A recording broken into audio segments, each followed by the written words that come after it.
After being a huge fan of Mutant League Football back on Sega Genesis, I couldn't wait to get my hands on Mutant Football League last year, and I loved the game on PC, giving it an 8 out of 10.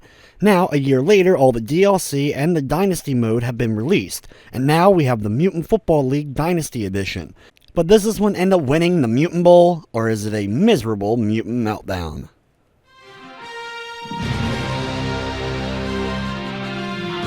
For this review, I'm mostly going to be focusing on the newer aspects that were added to Mutant Football League after launch, the DLC, and specifically the Dynasty Mode itself.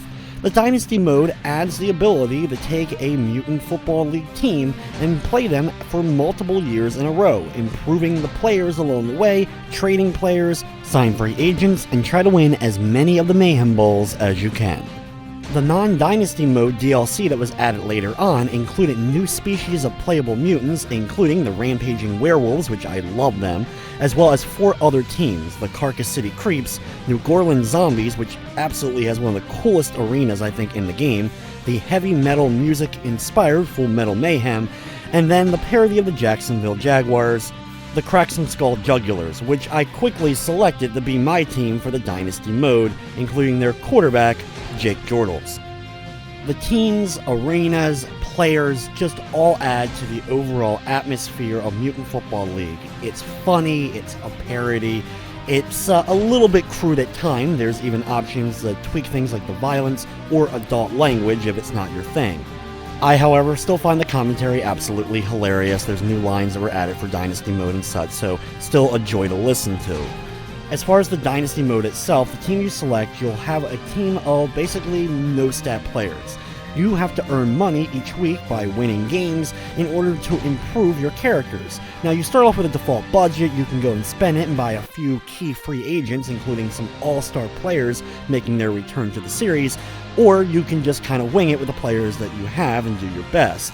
Every week you have a limit as far as the amount you're able to upgrade a certain player, as well as your overall team for a given week, so you can't just spend all your money and instantly get a perfect team. Honestly though, that's really all there is to the depth here. There isn't a ton as far as micromanaging and tweaking the team. You're not going to be able to edit things like concession stand prices or worry about the parking situation. It's more of like an RPG in a way, where you're upgrading all the stats of your players as you go through.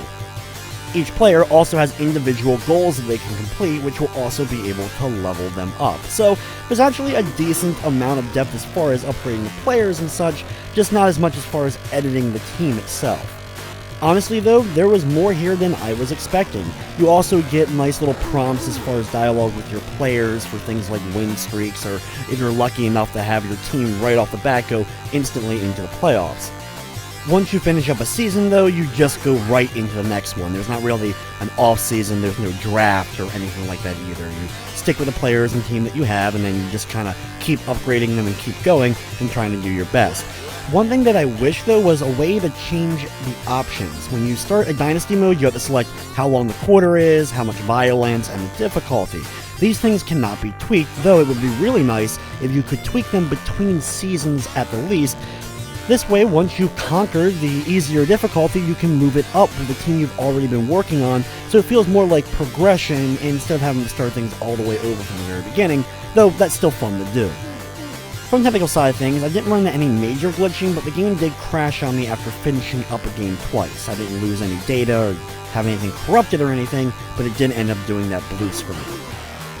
Mutant Football League Dynasty Edition is available now on the PlayStation 4, Nintendo Switch, Xbox One, and PC for $29.99. Unfortunately though, it does not have a Platinum trophy on the PlayStation 4. It did add new trophies for the Dynasty Edition, but there is no Platinum.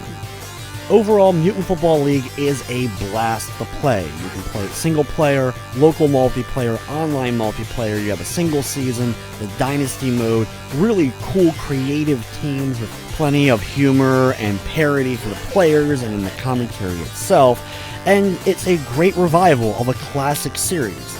I really hope that the game does well enough that we will maybe see a Mutant Hockey League in the future. I'll keep my fingers crossed. But for right now, I'm going to be giving Mutant Football League, the Dynasty version, a 9 out of 10.